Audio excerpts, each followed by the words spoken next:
The Physician's Road. Create your life in medicine on your own terms. Today, we are on the path to wealth. The Physician's Road is brought to you by Vernonville Asset Management. Vernonville Asset Management was created to help physicians build wealth and create income beyond Wall Street. Through our exclusive private investments, doctors can begin to free themselves from the burdensome regulations in healthcare by creating income streams independent of medicine.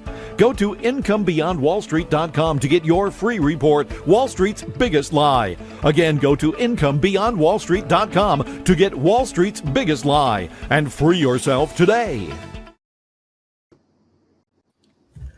Welcome, everyone, to the Physician's Road podcast. I am Dr. Eric Tait here. Today, we're again on the path to wealth, and I'm so happy to welcome with us Richard Bailey from Adelberg Management.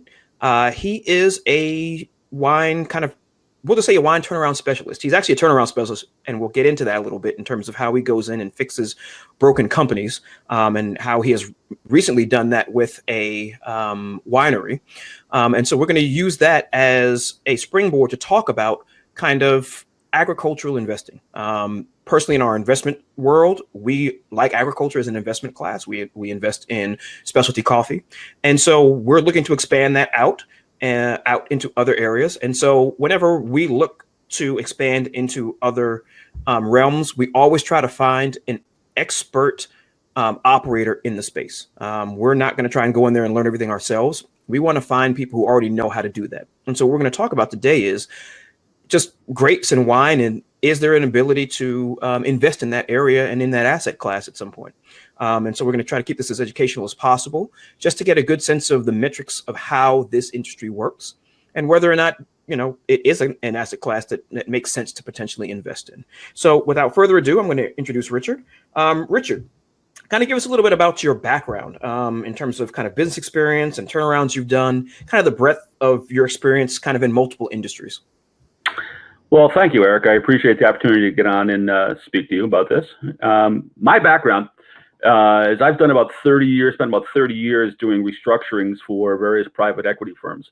I started in the late 1980s at a steel company in Pittsburgh, Pennsylvania.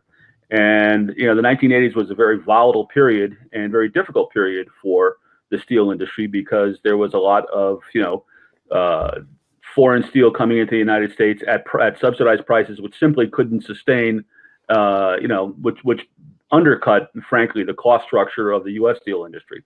So, I got in there. I wasn't intending to be a turnaround specialist and a restructuring guy, but I got in there, and it was very clear that this was a business that was in a lot of trouble. And, steel is one of those things. It's a commodity-based business. You are it's the most recession sensitive, the most interest rate sensitive. It's the most capital intensive, and it's such a low gross margin business that you can, if you're doing 12 and 13, 15% gross margins, you're doing pretty well in the steel business. The numbers are so big, but that 12 or 13%, if you don't manage the business very, very tightly, you can have 2 to 3 or 4% of that can be lost in the corners in scrap metal and things like that. So, I learned very, very early on that, there has to be a couple of things that make a business worthwhile and that it could run. It has to have people, it has to have product, and it has to have process. I call that my 3 Ps, my 3P method. So I've spent the last 30 years restructuring steel companies, semiconductor companies. I did a casino in the Dominican Republic. And about 5.5, 6 years ago, I was called upon to do a vineyard out in Long Island named Lieb Cellars, which was owned by a private equity group. Now, private equity groups call me because the one thing about private equity guys that I have found, and is they're all extremely smart and very well educated on how to monkey with a balance sheet, but they really don't know how to run a business, how to the day-to-day aspects of running the business. So they call me. And this group had just purchased the vineyard called Lieb Cellars, and also had a custom crush facility called Premium Wine Group in February of 2013. They called me in March of 2013 and asked me to evaluate it. So I was, I hopped in the car, went over on the ferry from New London to Orient Point, New York, and Long Island, drove in amongst all the other beautiful vineyards in a beautiful agricultural area that I didn't really even know existed. And, and I looked around and I kind of kicked the tires and I was like, this is a pretty nice business. I mean, the assets are beautiful. It's in a wonderful location, but I'm not sure I know how to fix this because, I like wine, but I'm not a connoisseur. I've never been in an agricultural business or a consumer product, business. And at the end of the day, wine is a consumer product. I kind of wasn't sure how I was going to deal with this. And then I went to look at the Custom Crush facility, which is basically an industrial facility, an industrial winemaking facility where they made the wine for about 20 of the 40 vineyards out on Long Island. And this was, 30,000 square feet, steel tanks. And, and it dawned on me, I walked in and I went, okay, now this is a business. This is an industry because this is we're just talking manufacturing. We're talking a product that comes in one door, it gets transformed into another product, and it goes out the back door as a finished product. That part I could get my arms around. So the problem was the private equity firm, and a lot of wine businesses are purchased by wealthy guys or something like that as vanity plays, quite frankly. And the private equity guys evidently did it as a vanity play as well, because the place was just, the lead sellers, the part that actually sold the wine, was in terrible shape financially. On about $1.5 million a year, $1.2 million in revenues, it was losing $1.5 million. And so that was tough. So I got in the car after spending 3 or 4 days out in Long Island, and I drove into Manhattan and sat down in the private equity firm's nice big conference room on Madison and 45th. And I said, you're going to lose all your money. I said, unless you sit there and, kind of get a little bit of discipline in how this business works. And that discipline, was that you have to sit there and change. You have to sit there and identify how you're going to sell your wine. B, you're going to have to sit there and make sure that there are processes in place so that every time you do it, it's going to be the same. I said, and C, you have to get the right people in there. And then you have to give those right people what they need and just kind of step out of the way and let them go. Perfect. And I'm going to stop you there because I'm going to let you do a case study on this. So before we go there, and you set it up perfectly from a contextual standpoint. And so what I want you to do is, now that you've been in the industry, now that you've done a turnaround, and we'll get into kind of the profitability that you were able to create, for somebody who came in with completely fresh eyes, who came from another industry, who didn't understand, can you walk a layperson through, like myself or anyone who's listening, the kind of the wine business, whether it's grapes, whether it's crush facility, whatever the case may be, what are the business units in kind of wine? Like, what does that look like from that standpoint? Let's just start there. Like, what is that process, and what is there, and what kind of is kind of an investable thing, and what is that's a vanity play, there's really no money in that kind of thing. Can you kind of break the industry down a little bit for us? Sure. First of all, what usually pulls people in, especially the vanity play buyers, is the assets. The real estate is generally spectacular, and it's very romantic, and there's the whole romance of wine aspect of it. But really, what I tried to do is I tried to look at it as a vertically integrated operation. Where you had, we literally had cradle to grave, where we grow the grapes, which is a 12-month process. You spend 10 months growing for 2 months of harvesting. So we grow the grapes. We had the custom crush facility, which obviously crushed the grapes, pressed the grapes, fermented the grapes, bottled everything, and then sent it off to customers or to our distributors. So you had that aspect. But we also had 2 tasting rooms, which were 2 retail places, which worked as wonderful laboratories for us, in that it allowed us to sit there and experiment and test with various pricing models. I'll get into later how I toyed around with a dynamic pricing model, just like they do in airline tickets.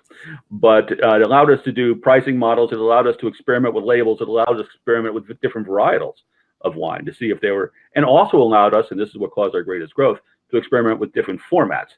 So when you're looking at wine as an investment, you can be a vineyard, all right, which are basically just a farm. All right. And, you're going to sit there and you're going to cultivate the fruit and you're going to sell the fruit. And that's all you're going to do. All right. that's a tough way to make money because, first of all, you have the opportunity to sell your wares, your fruit, for about 3 weeks a year. So the other 49, cash is going out the door. And for 3 weeks, cash comes in the door. So you have to budget. You have to be very, very disciplined in order to make that work. You can be a winery, which is what Premium Wine Group out in Long Island is, where they make the wine for, other people. And Premium, I used to say, it provides a service. It doesn't provide a product.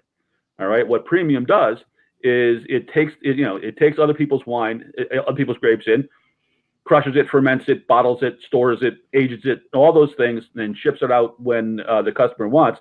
So there's no cost of goods or anything like that. And my joke was, there's two bills that you pay a Premium Wine Group: utilities and payroll. That's not a bad business to be in, because you can sit there, and as long as you have the tonnage of fruit coming in the front door after harvest, you can pretty much guarantee that you're gonna make money by setting your prices accordingly. Because what you're doing is you're making that wine and performing those services for people who don't have those facilities.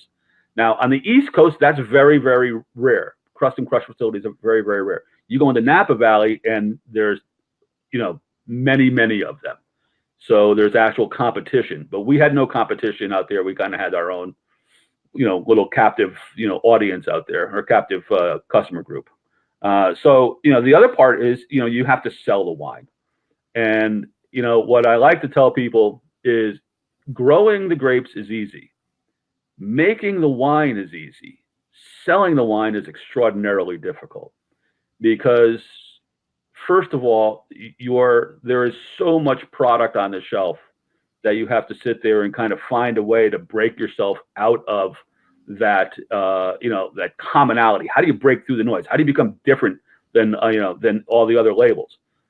When you also understand that when you go into a wine store, you see all those labels, about a third of those actually own a vineyard, own a winery. The rest are, people who, it could be 5 people who love wine sitting in an office, buying the grapes, having them produced, and having them sent to the bottler, having them sent to the distributor, and that's what their business is, which is fine. That's a great business model.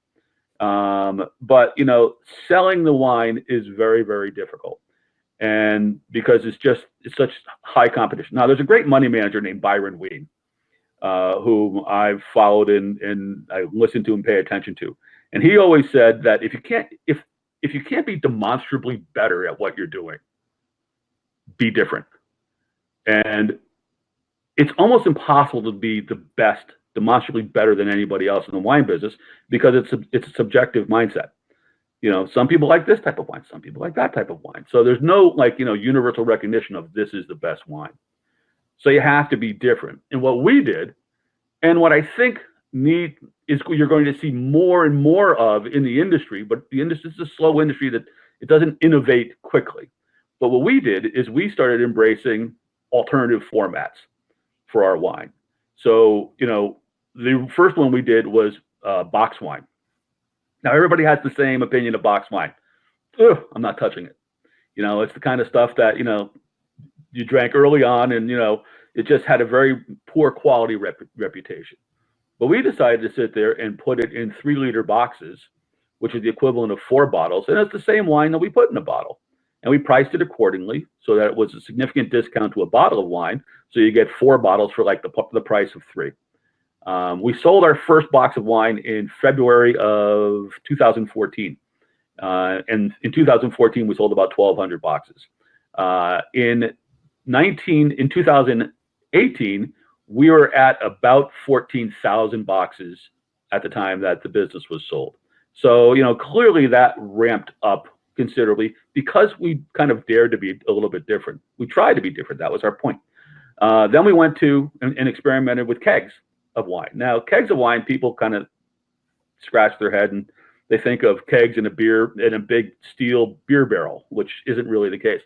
We were doing it in 20-liter plastic recyclable kegs. Our target audience for that were the institutional restaurants and the larger restaurants in Manhattan, who are space constrained, and they don't want to sit there and They don't want to have steel kegs because then they have to send them back. They have to hold them. They have to send them back. And there's just a lot of problems with that. But they were space constrained. It was recyclable. It was easy. And the thing about keg wine for a restaurant that does a high volume business is that glass of wine is going to cost them about 92 cents. They're going to sell it for about $12.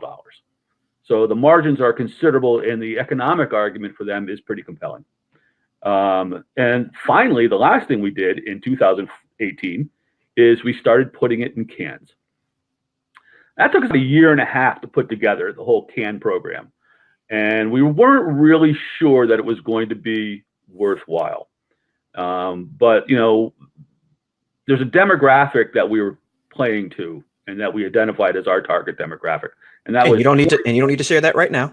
We'll just go from there. Just say that you did some market research and said that okay, we did a fair amount of market research. Yeah, I mean, and we asked a lot of people that we knew, what they liked. And again, we had the tasting room, so we had those as our test kitchen, test lab, so to speak. So we sit there and we developed a program specifically to target them, and we canned 40,000 cans of wine on the week of January 22nd, 2018, and we expected that to get us through April. The demand was such that we had to can wine, 40,000 cans, every other week. And by the time, we were into the summer, the business had grown 108%. And about 45 to 50% of that was just the canned wine alone. Perfect. And so I think that's a perfect way to segue into the case study, because I like stories. And so I think you've given a great overview of there's the vineyard model where you're the farm, cash flow constrained. Most of the cash is going out most of the year, and you have to make sure that you hit the correct sale at the back end for the 2 months that you're actually selling the product. There's the winery model, which you say is actually a pretty good model, where you're basically making wine for other people. And so that's a decent business for people to look at potentially if they're ever offered that type of investment from what I'm hearing. And then you said there's the retail side, which is hard. So that from that standpoint, you would want to get in with a group that has points of differentiation, since you're saying that there's a massive subjectivity as it relates to what's necessarily best. Would that be a fair assessment of the way you look at the industry, having been in it and being vertically integrated all the way through it? That's a very fair assessment. And if it's done right at the retail level, you can get gross margins of about 65% on your retail business and about 30 to 50% on your wholesale business. But that, again, you got to do it right, and that takes people, process, product. Got it. Perfect. And so vineyard, low margin, winery, decent margin, retail, high margins if done correctly. Correct. Perfect. Good. So you kind of went into the pitfalls about being in the business.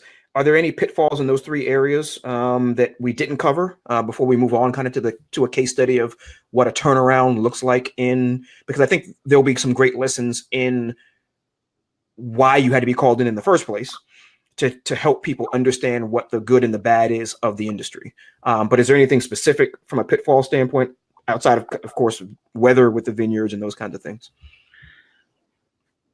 While most people kind of focus on the weather, I never really did, because I learned that there's, first of all, if you have a bad crop, or just a low crop yield for the year, you can augment it. It's more expensive, but you can augment that by buying fruit from someone else. Okay. So you can always hit your production goals, what you need to meet the demand that you're forecasting for the year. Like any business, and having restructured a bunch of them, I always find that the biggest thing is making sure, this is unique to all businesses, I believe, is having the right people in the right spots, giving them the tools to do what they do well, and then stand back, letting them do what they do well, and just kind of course correcting as time goes on. But I don't think that there's any part of the wine business that is inherently flawed and difficult to stay away from. But I focused really hard on the people. Okay. When I got to leave, and I won't mention any names, but there was a sense that this was a lifestyle business, and that lifestyle meant that they came in at 9:30, they went to lunch at noon, they came back at 1:30, and about 3 o'clock they kind of drift into the tasting room and have a glass of wine. And I said, well, what are you doing? They said, it's a lifestyle business. I said, for the customer, not you. Now that's a great line. So let's talk about it. Let's take it from a little case study at this point. So you came into Leave Cellars, and clearly there were problems. So walk us through how you use your 3P process, the people, process, and product. Explain to us how you laid that on to essentially what was a new industry for you. It was a new industry for me, and the way I brought it into the wine, and the way I brought my management philosophy into the wine business, was I looked around, and the first thing I wanted to make sure was that we were making a product that somebody wanted to buy. Obviously that's critical to all, successful commercial ventures. So we looked at the various products we were making at the time. There was no real management philosophy, no real management, accountability. Quite frankly, it was owned by a high net worth individual who kind of owned it as a hobby, and it was run in the way that you would sometimes expect a hobby to be run, not very tightly and not very forthrightly. So there was no real sense of why you're making a certain product, who you're going to talk, who your audience is, who your demographic was, and how you were going to speak to that demographic. Now it was very simple for us. We figured out early on that our demographic was about a 21 to 40-year-old, primarily female, and the way that we decided to speak to that customer base, that demographic, was through social media, and not so much Facebook. We started off pretty strong on Facebook, but less than Facebook over time. But then we just we got so much of it through Instagram, and so we knew who our audience was, and we spoke to that audience in the way that they wanted to be, that they're used to speaking. The second part is you have to find the people. You have to find the people, locally, or and get them in the proper positions. The staff that I inherited when I took the place over was, they were there for reasons, outside of, I think they were there because it was a job. Not very many of these people thought of it as a career, and we changed that.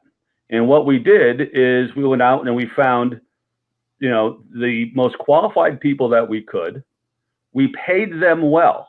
There's a lot in the wine industry which is very, very informal and very relaxed and very, payments under the table, people getting paid under the table and things of that nature.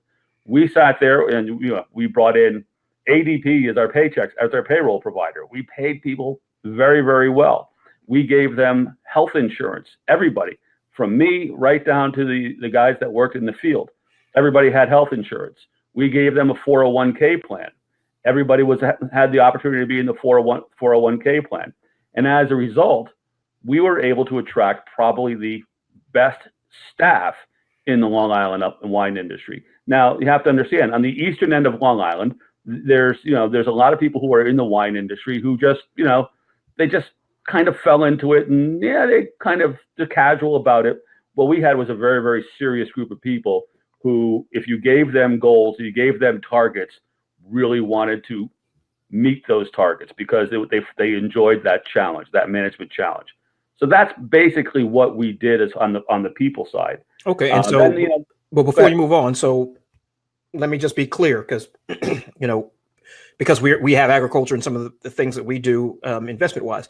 So what you're telling me is that even your field hands, so the people that you're bringing in, the farm workers who are out in the fields, they had the ability to have health insurance through you guys. Were they able to participate in the 401k as well? Yeah.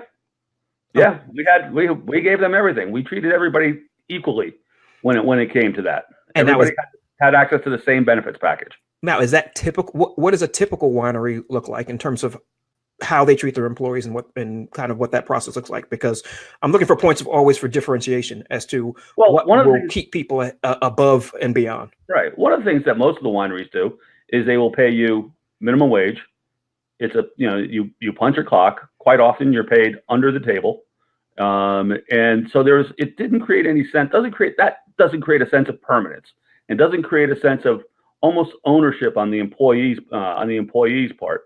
And we tried very, very hard and were successful at doing that. We brought people from, some of them actually moved from advertising firms in New York City out to work with us.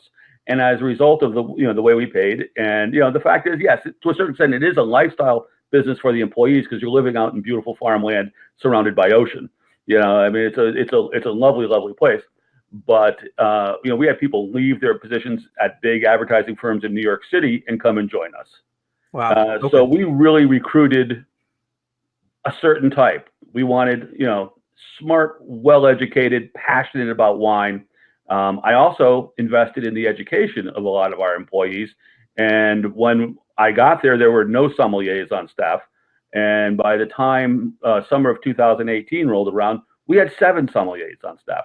Now, what we did is we, as a benefit, once they passed their sommelier exam and became a certified sommelier, we paid half of the tuition of that course.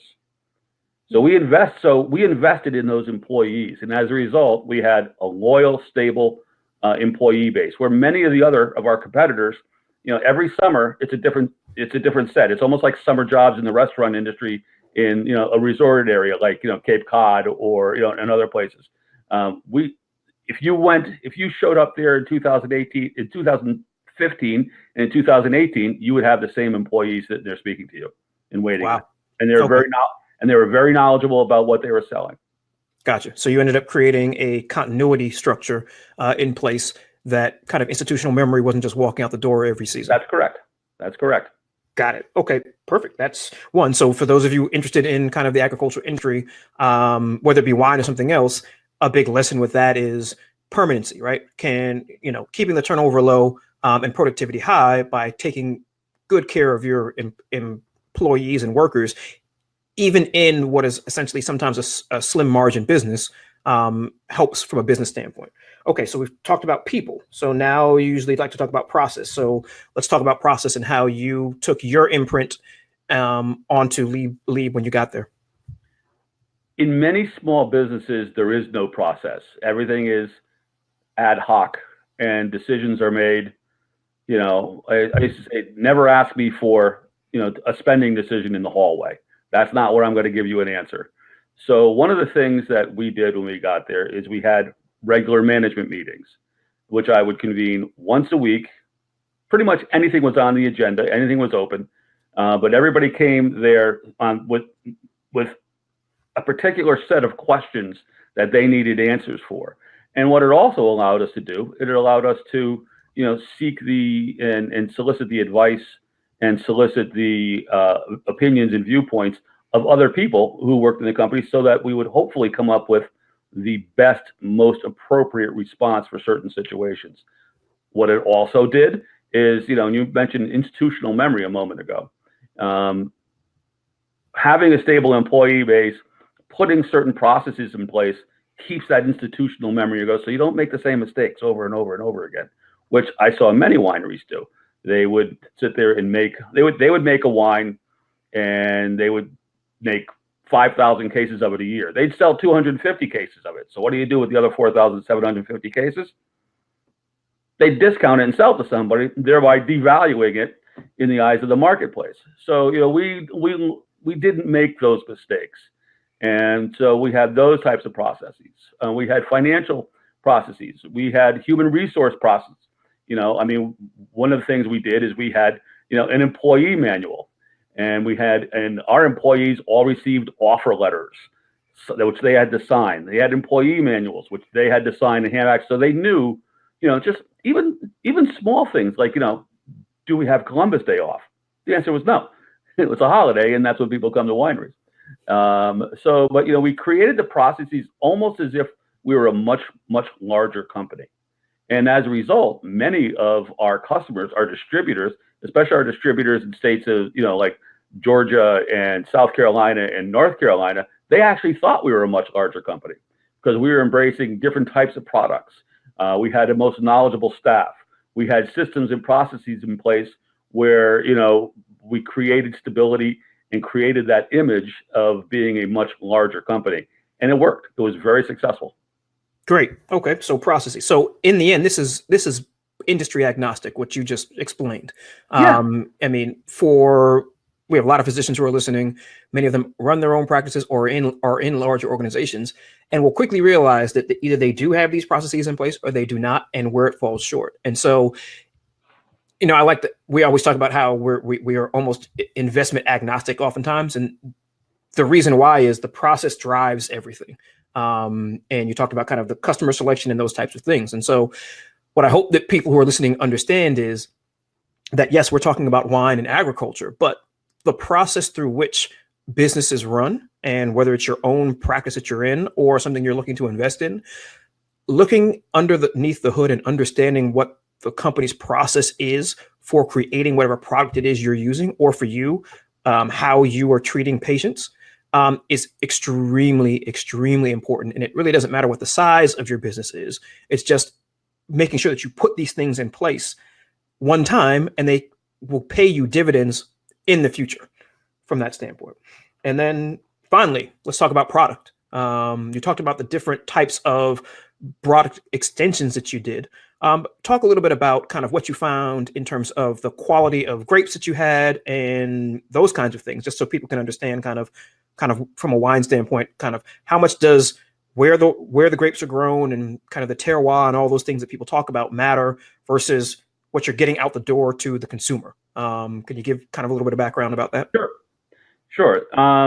You know, Eastern Long Island is a maritime climate, and as a result, you know, what it's a peninsula, obviously, where the North Fork and the Eastern Long Island. So it's, you know, surrounded on three sides by water, and that has a very temperate, moderating effect on the weather. So we also, to go back to the people and the process and the stability that we created, we also had the same people working in the fields, the same foreman for 24 years.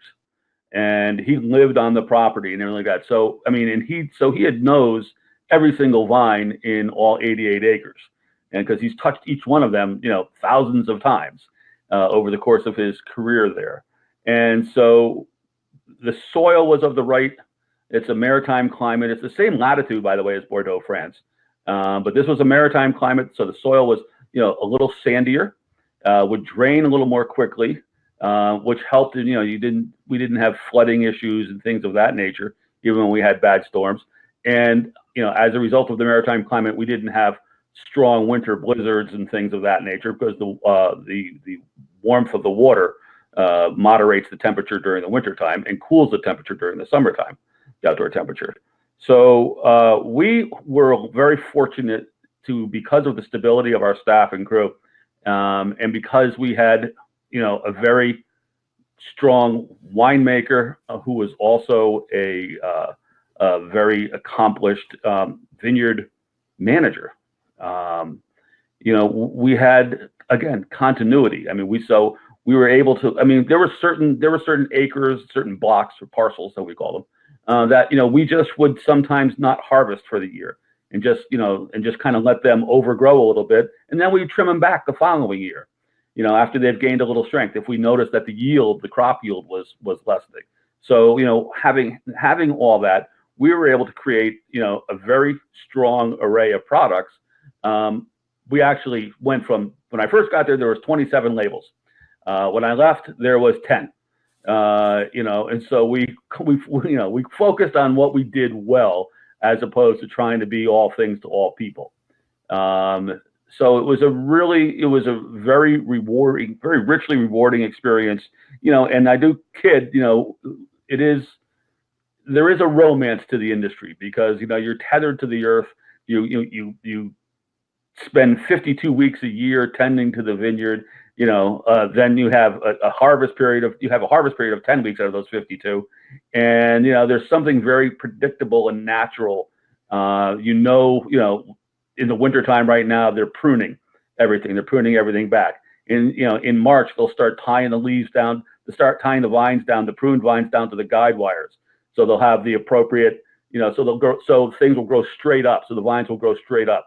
You know, then they start pulling the leaves to make sure that the leaves aren't covering the grapes once the grapes have budded, and you know, so the leaves are, so that it ensures the ripeness of them.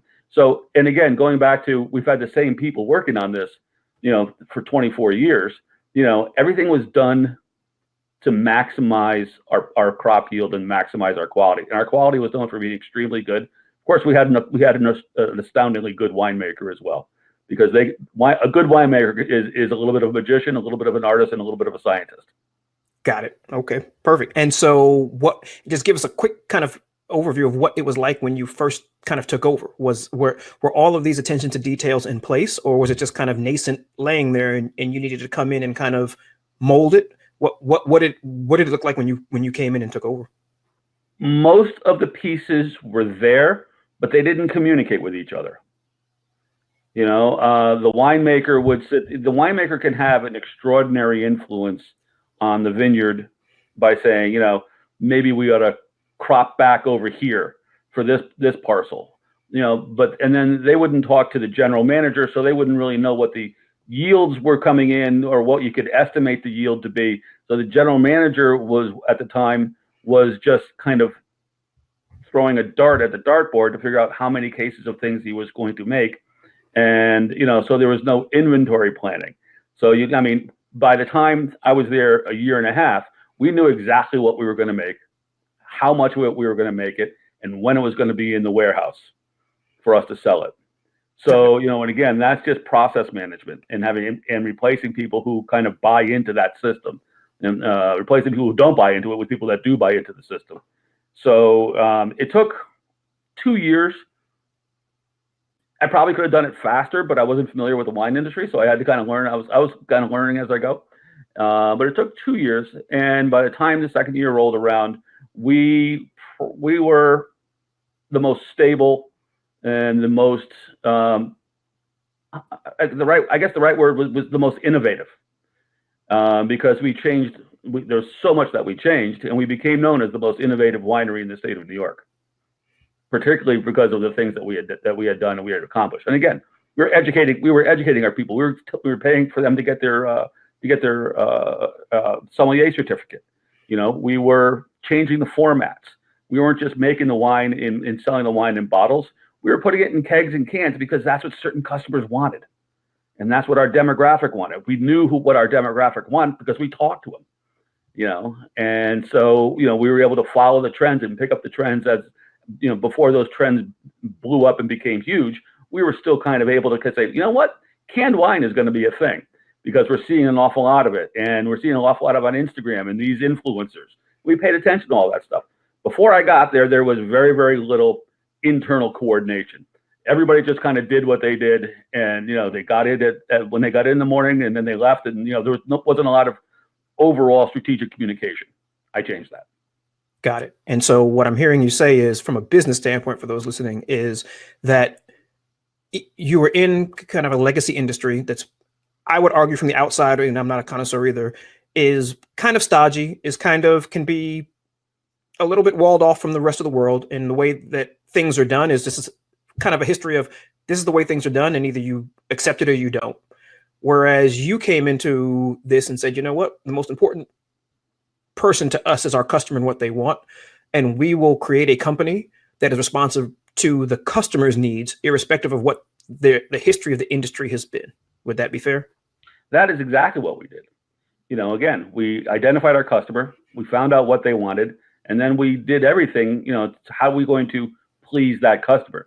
So many small businesses and so much in the wine business is about how we want to, how the vineyard wants to show off something, what they can do on something. And, that's fine if you want to do that. There's a vineyard out there that sells, their Merlot for $125 a bottle. They don't sell a lot of it because, frankly, it costs about $4 a bottle to make. And so, but we tried to speak, we tried to listen to our customers and then try to give them what they were looking for. Got it. And to wrap this up, because we're going a little bit long, but I think this is very interesting, and I think there are a lot of lessons through this process. So for someone who is interested in learning more about the wine industry, learning about how they can potentially participate and actually make money doing it, not just romanticize in saying I own a vineyard, but actually evaluate an operation to determine whether or not it's a viable business, Is there anything I didn't ask you that you would like to share and impart to someone who's looking at it from that standpoint? The biggest thing to look at when you look at a vineyard is to make sure that they are selling something. If you want to be profitable and not just create a long-term, tax loss carry forward, which a lot of vineyard owners actually do, is the way to do that is to make sure, and again, that you have the product that people are going to sell, you have the right people in place, and you have the process that makes sure that everything happens on time when it should, so you can be consistent, so you can deliver a quality product with great consistency. If you don't have that product, if you don't have those people, if you don't have that process, or you don't see those in a company that you have, then you're going to struggle. Perfect. We're going to go ahead. Is there anything you want to add to that, or that's no? That's it. The people, product, and process are universal. Perfect. Got it. So we're going to end there. And so for those of you who are interested in learning more about kind of agricultural investing or wine or anything like that, we're going to put together kind of probably a tear sheet, a one pager about kind of agricultural investing, potentially wine investing. And you can go to thephysiciansroad.com/wine. And we'll figure out a way to put a download on there so you can learn more about it from that standpoint. And so I want to thank Richard Bailey from Adelberg Management for breaking down the wine industry from a business person's perspective. Not to say that you're not an artisan and don't make a good product, but most of our listeners want to learn how to do something where they can actually be profitable in doing it. And so we really want to thank you for taking the time to speak with us today on the Physicians Road podcast. Again, we're on the path to wealth. For those of you, please go to iTunes and rate us. 5 stars is best, of course, but please give us an honest review, and also subscribe. And please feel forward to forward this podcast and the Physicians Road to other of your colleagues as well, so we can get the word out about these different interesting ideas that we are talking about. Lastly, please go to Facebook. You can join us on our Facebook group where we can have much more in-depth discussions one-on-one about the subjects that we're talking about on the podcast. So again, thank you, Richard. Thank you, Eric. It's been a pleasure. The Physicians Road is brought to you by Vernonville Asset Management. Vernonville Asset Management was created to help physicians build wealth and create income beyond Wall Street. Through our exclusive private investments, doctors can begin to free themselves from the burdensome regulations in healthcare by creating income streams independent of medicine. Go to incomebeyondwallstreet.com to get your free report, Wall Street's Biggest Lie. Again, go to incomebeyondwallstreet.com to get Wall Street's Biggest Lie and free yourself today. Thank you for listening to The Physicians Road, where you create your life in medicine on your own terms. Please go to thephysiciansroad.com and sign up for your free guides and resources.